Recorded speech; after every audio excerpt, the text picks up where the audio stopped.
युगजितेशी नांदायला या मालिकेपासून घराघरात प्रसिद्ध होणारा ओम तुम्हाला माहीतच असेल। हा अभिनेता नेमका कोण आहे आणि तो इथपर्यंत कसा पोहोचला, चला तर आज जाणून घेऊया या अभिनेत्याबद्दल काही महत्त्वाच्या गोष्टी।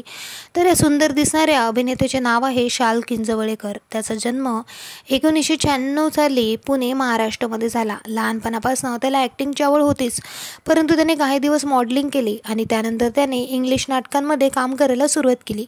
सर्वप्रथम इंग्लिश, नंतर हिंदी आणि त्यानंतर त्याने मराठी नाटकामध्येही काम करायला सुरुवात केली आणि अशा प्रकारे त्याची मराठी लँग्वेजमध्ये रुची वाढतच गेली। त्याने काही हिंदी आणि मराठी चित्रपटांचे ऑडिशनही दिले, परंतु त्याला हवा तो रोल मिळत नव्हता। त्याला त्याच्या आयुष्याचा पहिला चित्रपट हंटर मिळाला, ज्यामध्ये त्याने छोटीशी भूमिका साकारली। हवे ते रोल करण्यासाठी शाल हा तत्पर होता। युगजितेशी नांदायला या मालिकेमध्ये त्याने अन्विता फलटणकर सोबत काम केले। ही मालिका भरपूर प्रसिद्ध झाली होती। तब्बल 2.5 वर्ष ही मालिका चालली। एक सुंदर प्रवासानंतर या मालिकेने प्रेक्षकांचा निरोप घेतला, परंतु आजही प्रेक्षकांच्या लक्षात ही मालिका आहे। त्याच्या प्रेमाबद्दल जाणून घ्यायचं झालं तर नुकतंच त्याने त्याची लॉंग टाईम गर्लफ्रेंड श्रेया डबलापूरकर सोबत त्याचा साखरपुडा पार पाडला। लवकरच त्याचं लग्नही होणार आहे।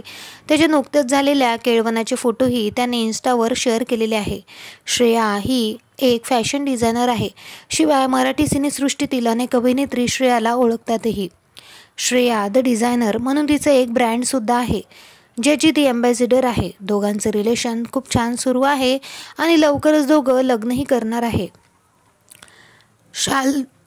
शाल किंजवडेकरने काही दिवस हिंदी चित्रपटामध्ये काम करायला सुरुवात केली, परंतु त्याला छोट्याच भूमिका मिळत होत्या।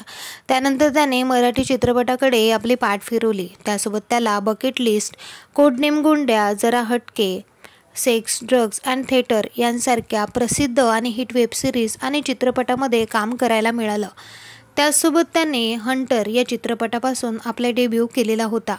एक सांगायचंय याही चित्रपटामध्ये त्याने काम केलेलं होतं। तो आता सध्या झी मराठी वाहिनीवरील शिवा या मालिकेमध्ये काम करत आहे। तर तुम्हाला शाल आवडतो का? कमेंट करून नक्की